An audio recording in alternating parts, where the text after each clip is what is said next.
Welcome to part 5 of 8 of our mini series on Hanukkah.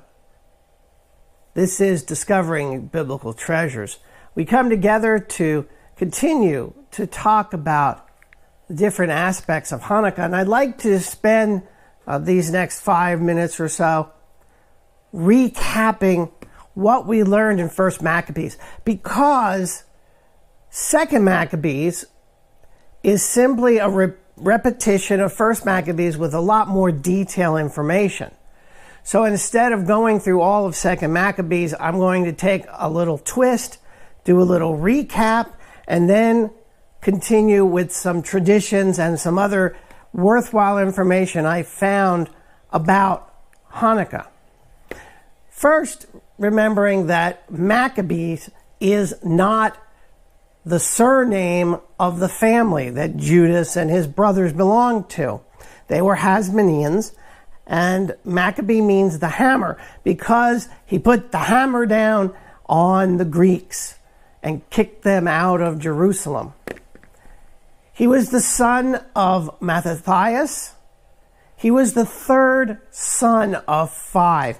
And when his father, who was a priest, died, Judas was given the reins of controlling the revolt because he was the best suited to be able to lead the army. The Judean revolt, it goes back to around 198 BCE. This is when Syria's Seleucid dynasty forcibly took Jerusalem from its previous rulers, who happened to be the Egyptian Ptolemies. Now, these two groups actually were created when Alexander the Great divided his empire into 4 parts. And of course, the minute he did that, the revolts, the fighting between the different factions began. And what happened was in 168 BCE, the Seleucids told, or I should say gave orders, for the Hellenization of Judea. They wanted to eliminate the Jewish religion, the Jewish practices. And at the same time, Antiochus, who was the ruler of the Seleucids, started a war with the Ptolemies, who were in Egypt. And of course, a lot of the fighting is going to occur in the Judean area. And the Jews resisted as much as they could and had these little terrorists, you may call them, or guerrilla tactics, because the Seleucids wanted to turn the temple into a gymnasium and make it a pagan worship site. And that was just abhorrent. Judas, as he took over for the revolt, he was able to recapture Jerusalem. And what he did was he dedicated, or I should say rededicated, the temple by getting all of the Hellenistic stuff, the pagan stuff, out of the temple.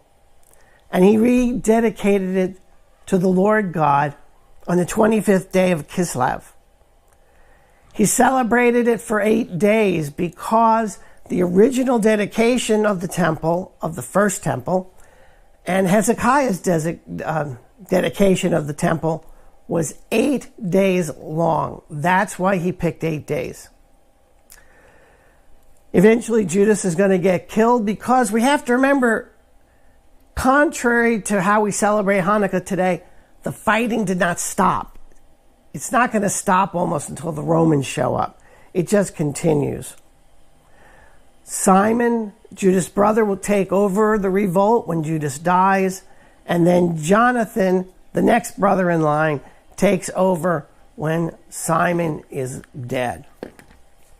Well, that's our recap of 1 Maccabees and the basics of what the revolt was all about and what Hanukkah stands for. It was to rid Israel, to rid Judah, especially in the temple, of the pagan influences.